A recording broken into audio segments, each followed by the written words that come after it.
In the women's bantamweight division at UFC Fight Night, you got Lina Lansberg coming in at 10-7, taking on Mayra Bueno Silva, who comes in at 9-2.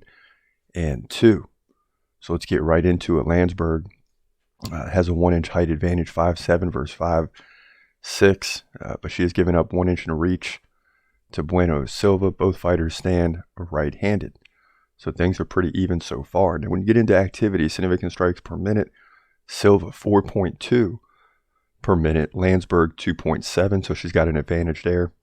And then you get the takedown average, and it's really minimal for both fighters. So it seems Bueno Silva has an advantage in terms of striking.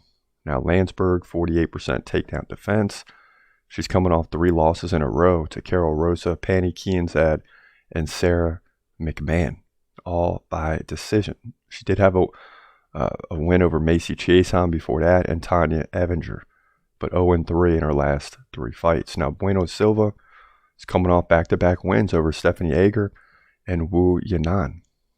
Against Ager, she submitted her, and Wu Yanan, she won by decision, and that was a big win.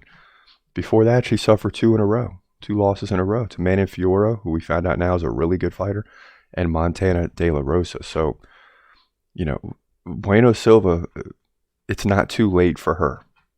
And actually, the Montana De La Rosa was a draw. It's not too late for her to make a run, right?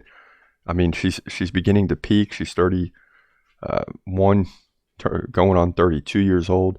So she's at that perfect time. She's got a nice record, right? She came in undefeated and has lost 2 fights in the UFC and 1 draw, but she also has multiple wins, winning 5 in the UFC. So I don't know. I just think Mayra Bueno Silva is a little bit better in this fight. She's going to be a nice favorite, I should say.